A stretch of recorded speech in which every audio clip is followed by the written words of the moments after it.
The man starts his new role as the administrator of the madhouse. When his acquaintance ends, he takes the opportunity to ask about the process of determining the patient's readiness for discharge. The director makes recommendations explaining, "We ask them a simple question and evaluate their reaction to decide if they need to stay longer." To illustrate this, a nurse invites 3 patients to a demonstration. Turning to the first patient, he asks, "How much is 6 multiplied by 6? The patient nervously replies, 1,000. The disappointed nurse says, "Wrong, give this person another 6 months." I turn to the next patient, who exclaims enthusiastically, "February." The director firmly declares, "No way, 2 more years for this." Finally, he approaches the third patient, who calmly states, "Well, the answer is obviously 36. Delighted, the director asks, "How did you know that?" The patient answers nonchalantly, "Easy, I just split 1,000 for February." A woman visited her doctor due to constant fatigue and a lack of energy. After a thorough examination, the doctor informed her that she was on the verge of a nervous breakdown. He strongly recommended giving up smoking, drinking wine, and engaging in any sexual activities for a 3-month period. However, after just 1 week, the woman returned, expressing that she felt even closer to a nervous breakdown because she missed the comfort of smoking cigarettes. Sympathetic to her struggle, the doctor compromised, allowing her to smoke but limiting it to just 5 cigarettes per day. Another week passed, and the woman was back, confessing her longing for the occasional glass of wine to unwind and relax. Understanding her need, the doctor made another concession, permitting her to have a single glass of wine per day. 2 weeks later, the woman returned once again. Before she could speak, the doctor, in an exasperated tone, interrupted her, saying, Okay, you may resume your sexual activities, but strictly with your husband. There must be no excitement." A woman strides into a saloon, commanding attention as she ascends a table. "Listen up, gentlemen. I've got a challenge for you all. My hole is so big that I'll wager $100 to anyone who can provide something I can't take." Intrigued by this audacious claim, a tall, burly cowboy stands up. He removes his gigantic size 16 cowboy boots and attempts to slide them into her hole. To the astonishment of everyone, they vanish effortlessly. Curiosity piqued, he grabs a nearby flashlight, and it too disappears without a trace. Perplexed, he leans in for a closer look and unexpectedly finds himself pulled into the abyss. Amidst the mysterious void, he hears muffled sounds and inquires, "Is there someone else in here?" A voice from the darkness responds, "Yep, been here for a week now." Attempting to remain calm, the cowboy suggests, "Let's find my flashlight and maybe we can find a way out." The voice replies, "Forget the flashlight, help me find my car keys and we can drive out." A petite elderly woman is pulled over for speeding and the officer approaches her vehicle.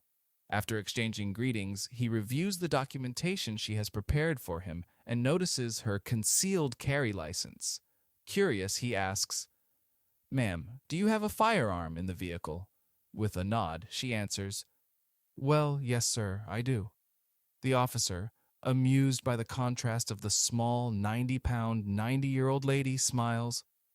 "May I ask what type of firearm you have?"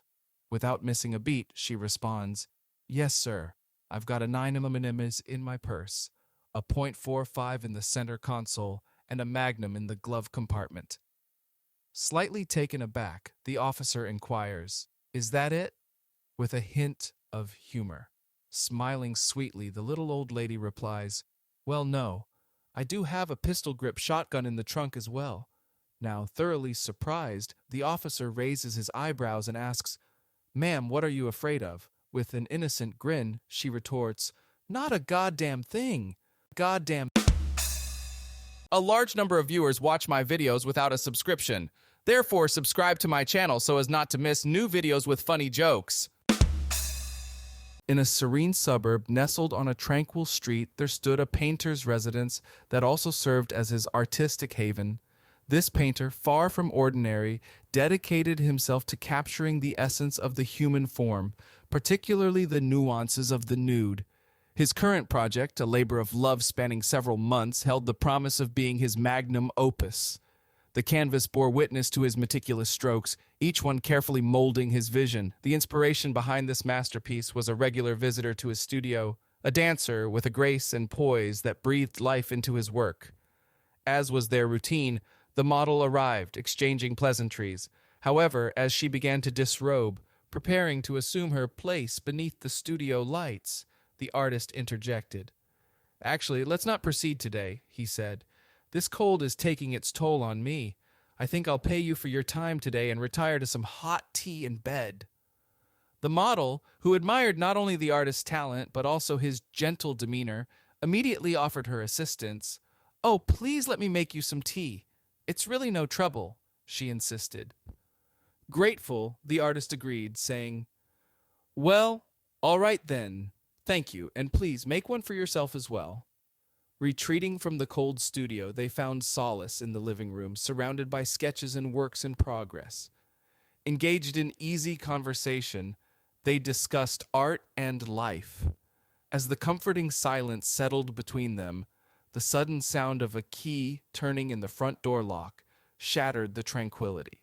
The artist's eyes widened in alarm, and his heart raced. "Oh my God," he gasped. "It's my wife! Quick, take off all your clothes!"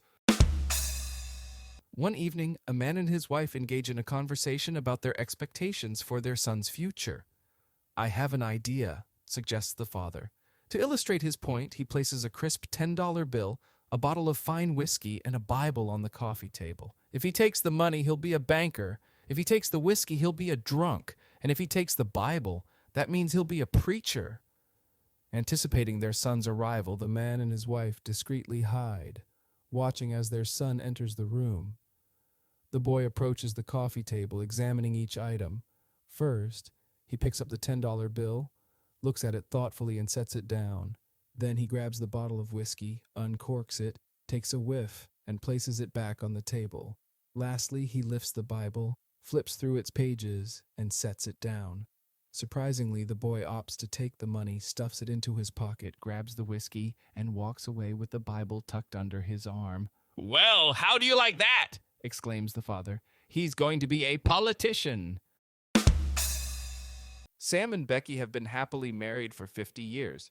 As they celebrated their special anniversary, they talked about all the good and tough times they faced together. Then, out of nowhere, Sam asked Becky, "Becky, have you ever cheated on me?" Becky was taken aback. Why would Sam ask this after all these years together? But before she could respond, Sam insisted, "Please, I really want to know." After a deep breath, Becky finally gave in. "Okay, I cheated 3 times." Sam's eyes widened in surprise. 3 times? When did that happen? Becky took another breath before explaining. "Well, do you remember when you were 35 and wanted a loan for your business?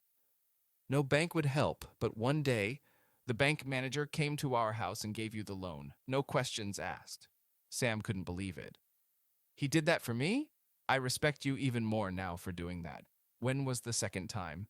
Becky hesitated, then said, "Well, when you had a heart attack and no surgeon would operate on you, Dr. Morris traveled here to do the surgery himself and save your life." Sam was speechless, feeling grateful and amazed. "I'm so lucky to have you as my wife," he said, tears in his eyes. "Okay, what about the third time?"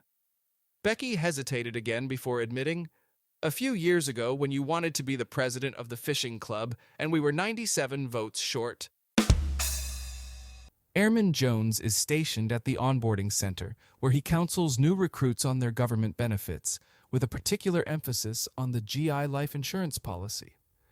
Captain Smith soon observes that Airman Jones boasts an extraordinarily high success rate, successfully selling insurance policies to nearly 100% of the recruits he advises. Intrigued, Captain Smith positions himself at the back of the room to listen to Airman Jones's sales pitch. Jones diligently explains the fundamentals of the GI life insurance policy to the fresh recruits, detailing the benefits it offers. He adds a persuasive touch, stating, If you purchase this insurance and unfortunately perish in battle, the government will provide $200,000 to your beneficiaries. However, without this insurance, the government is only obligated to pay a maximum of $6,000.